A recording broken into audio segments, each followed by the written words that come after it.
মানুষের জীবন জীবিকা নিরাপত্তা শিক্ষা স্বাস্থ্য কর্মসংস্থানের ব্যবস্থা করা নারী সুরক্ষা মূল্যবৃদ্ধি রোধ চ্যাংড়াবান্ধা স্থলবন্দরকে আধুনিকীকরণ করার দাবি সহ মেখলিগঞ্জ মহকুমা হাসপাতালে ব্লাড ব্যাংক স্থাপনের দাবির পাশাপাশি বাংলাদেশ সহ বিভিন্ন উপমহাদেশের সর্বত্র সংখ্যালঘুদের ওপর অত্যাচারের বিরুদ্ধে সোচ্চার হয়ে সোমবার কোচবিহার জেলা মেখলিগঞ্জের চ্যাংড়াবান্ধা এলাকায় মিছিল এবং প্রকাশ্য সমাবেশ করে সিপিআইএম মেখলিগঞ্জ 2 নং এরিয়া কমিটি।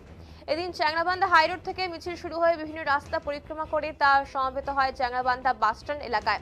এখানে প্রকাশ্য সমাবেশে বক্তব্য রাখেন সিপিআইএম শতরূপ ঘোষ সারা ভারত কৃষক সভা কোচবিহার জেলা সম্পাদক আকিক হাসান, পার্টি নেতা দীপক গুহ প্রমুখ।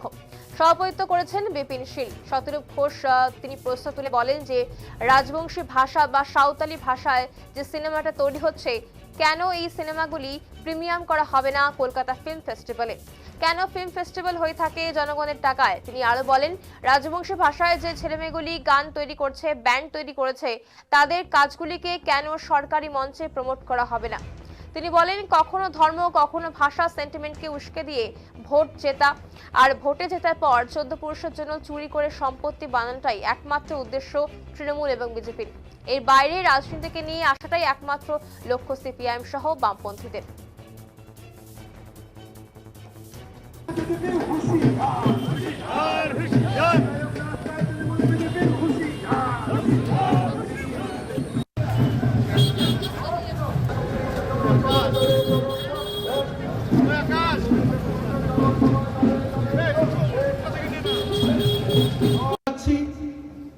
উপস্থিত আছেন আমরা হবে আগামী দিনে এখানে নানান পরিস্থিতি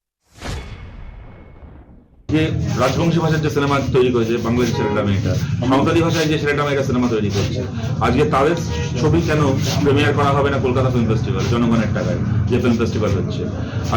আজকে এই যে সঙ্গীত মেলা হচ্ছে, রাজবংশী ভাষায় যে ছেলেমেয়েরা যে ব্যান্ড তৈরি করে গান তৈরি করছে, রক গান করছে, র্যাপ করছে, আমি দেখেছি ধূপগুড়িতে এইসব জায়গাতে কত ভালো ভালো ব্যান্ড আমি ইউটিউবে ফলো করি, শুনি কত ভালো ভালো ব্যান্ড হচ্ছে, সবকিছু হচ্ছে, কেন তাদের সেই কাজগুলোকে কেন সরকারি মঞ্চে প্রমোট করা হবে না?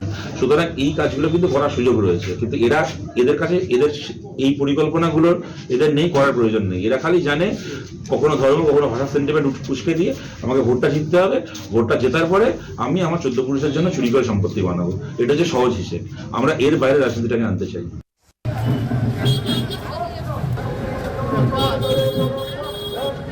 আকাশ